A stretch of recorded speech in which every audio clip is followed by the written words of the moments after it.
Welcome to Executive Exchange Radio with moderator Joe Cristiano, America's corporate exorcist. Hosted by Dr. Jennifer Beeman and George Gutierrez, trusted advisors to chief executives and business leaders across the nation. If you would like to add to the conversation, call 646-652-4620.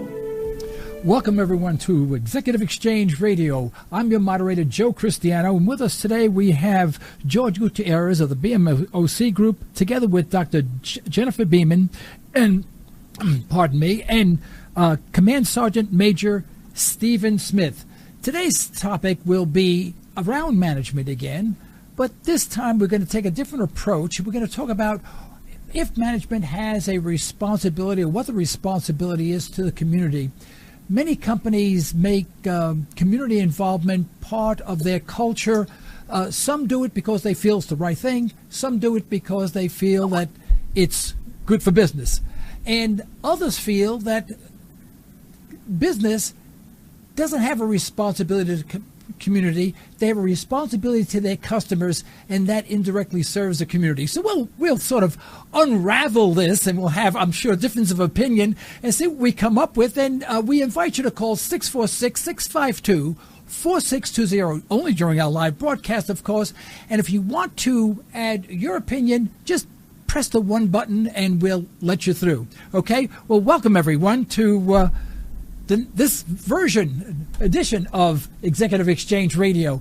Now, we have two of you live, but Dr. Beeman, we have your picture up. Okay, so we'll make believe you're live, but you're live on radio. Okay, we have to get our board expanded to get all four people at the same time. Okay, well, George, let me start with you, since this is sort of your network.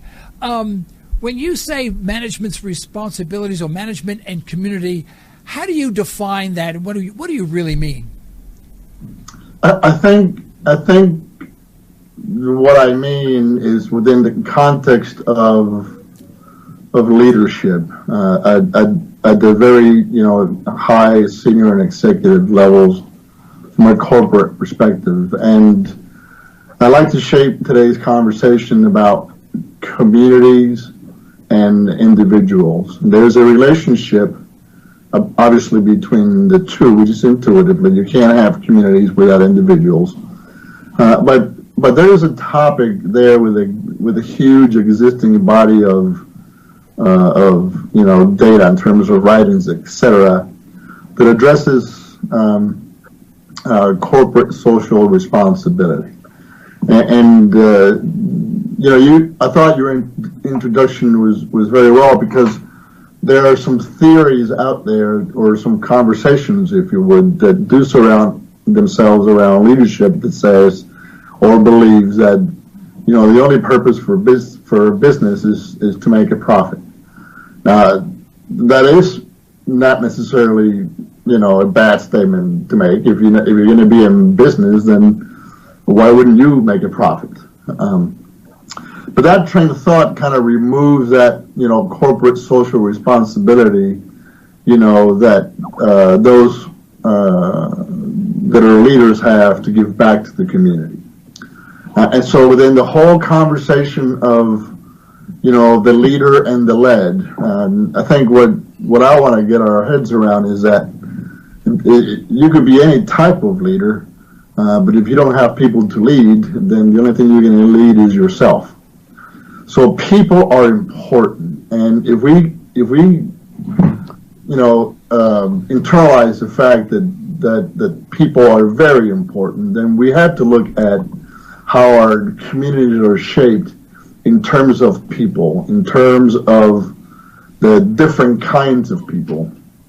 Now, when I try not to use trigger words, but I think all of us can create a vision in our minds that we have really different kinds of people in our communities that I think we need to look at and make sure that those types of people represent the people that we employ within our organizations.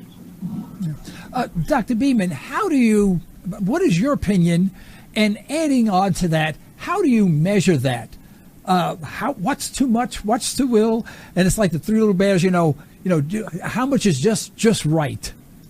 Unfortunately, I'm unable to hear him. Uh-oh. She can't hear. Can you hear me now? I can hear you, but I can't hear George. Oh, you can't hear George. Uh-oh. We got a problem. We have a problem, Houston. Is there a way we can fix that? She cannot hear George. She needs to get on the YouTube link. The YouTube link is playing right now. I'm watching it, and I can hear sound just fine. She just needs to get on another we computer. Can hear George through the YouTube link, and you can't, so we don't know why. Correct. Okay. All right. Well, maybe let's go to. Go ahead. Keep going. Hold on a second. What were you going to say? Are you on the Liberty Talk Radio live stream? I was on the Liberty Talk website. Okay, yeah. Don't go to the website. Go to the YouTube channel. Okay. Okay. All right. So we'll see you in a moment. Now, do you want me to? Get Stephen? just keep going. We'll get her on. Yeah. Stephen disappeared on me. Oh, okay. Yeah, got it. Okay, where is he? I don't see him. He's still on the line. I know, but I want to see him. Why did he disappear? I can see you, sir. Okay, you can see me. You're a lucky guy. There you go. There you go. Okay, the same question to you, Steve. What's your opinion? And if you agree with Mr. Gutierrez,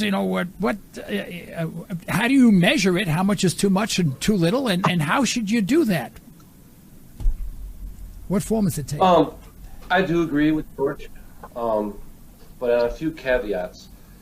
As far as business leaders in the community, and you said it quite well, it is all driven by your customers. Fully understand. And to give you an example, I live in central New York in a very small town called Ilion, and we have a company called Remington Arms here that makes shotguns and rifles. They employ over 85% of the community and the surrounding communities.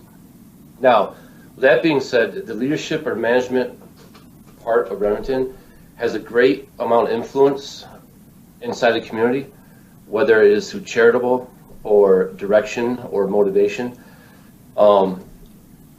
So yes, I think a lot of times, well, not a lot of times, at times we do get a little caught up in our own worlds, more or less. Yeah, it is still the responsibility of the leaders of the organizations inside these communities, whether large or small, to give back. Because without the people that are your employees, without your customers, you're not going to have a business. Right. Well, there's this argument that goes this way. A company is responsible solely to the customer.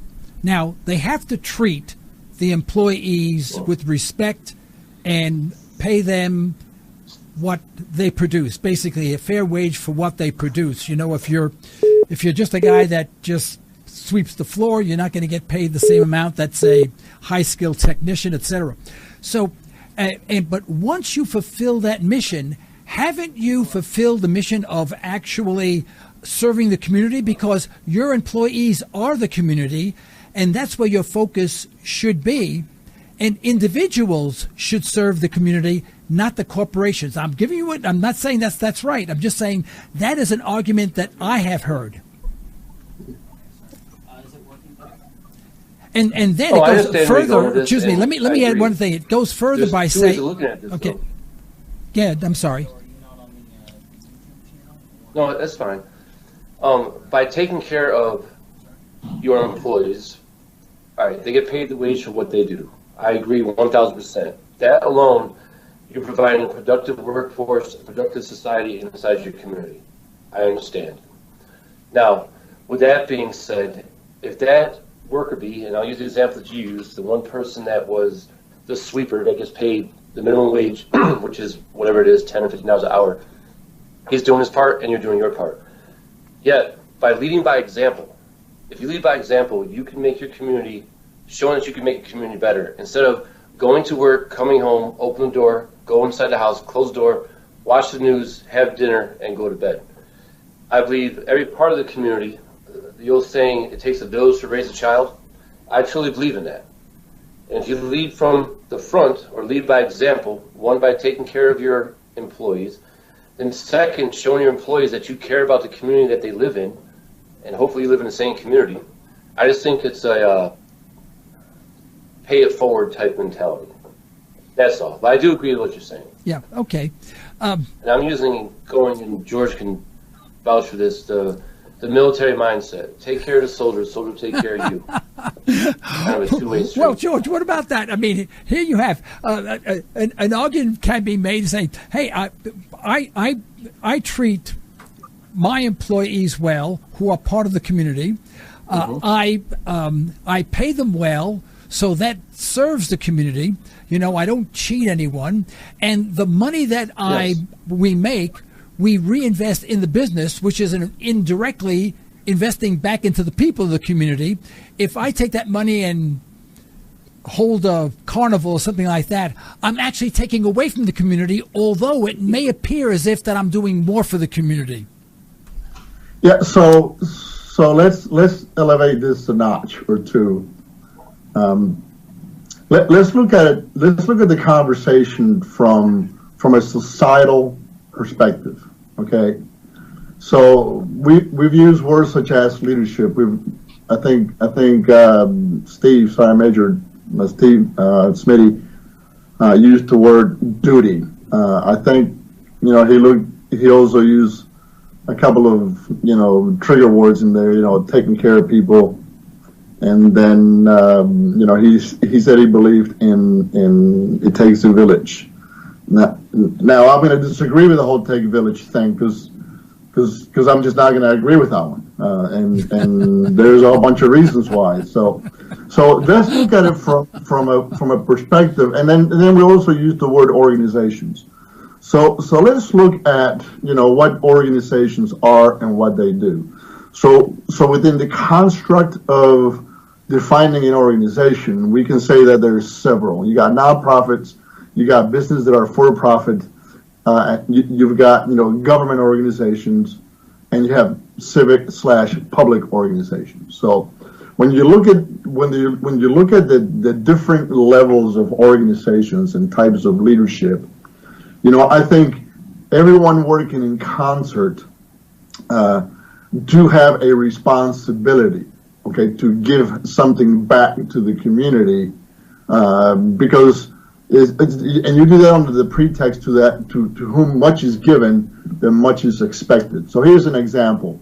We have a lot of different business organizations in the city in which I reside, and many of them, use their monies, from their own, profits budgeted type of bankroll, if you would, and they will give back to the community through other organizations. They'll make donations to the United Way. They'll make donations to type of organizations that focus on giving back to the community. Now, by doing that, then the leader of that corporate organization is exercising, a responsibility. And again, it goes back to choice, which is what you were talking about earlier.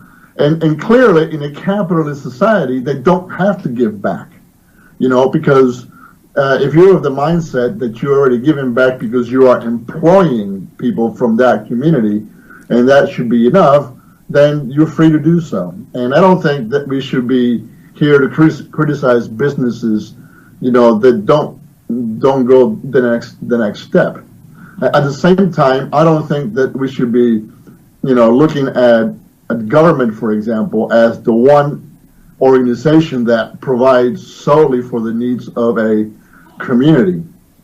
Because in that sense, then we're not talking about corporate social responsibility, because now what we're doing is we're taking from the individual, the taxpayer, then we're taking away, those tax revenues, and we're investing it into the communities. The point is, that it takes a mom and a dad to raise a family. Period. I mean, and we can argue all that all day long. I mean, and I'll be glad to argue with anybody that wants to really get into a fight. I'm ready for that. That doesn't mean that you can't raise children being a single parent, and many do it valiantly, and that's awesome. But But when you use the analogy that it takes a village to raise a child, then to me that translates into, the public system, education system is now, take a responsibility to raise that child. And I don't think that's true. I think the education sector has a responsibility to educate the child, but not to raise the child. That's a parental responsibility. All right, Jennifer, let me throw this at you. If oh, no, you can't hear me? Okay. Well, we don't have Jennifer hooked up yet for some reason. Okay, I'll go back to you, Steve. All right, there are people, owners of businesses that say, my business gives nothing back to the community, but I, as a person, personally, I give handily to the local food bank, et cetera, et cetera. The local organizations, me as a person, because I don't take money out of the business to do that. I take it out of my money. I make less, but the corporation has more money, so I can pay my employees better, have better equipment, expand more. I don't want to take any money unnecessarily out of the business, because the business has an agenda, and businesses have no heart. Only the managers have heart. And I am, not me, but as the manager, they have feelings for the people there. They may go out and even do voluntary work. If they don't have the money, they'll go out and help in nursing homes and whatever, people of the poor, and hand out food and stuff like that. So, so when we say that, Right. Sometimes aren't we just showboating when a government says, well, the X corporation made a $100,000 contribution to so-and-so?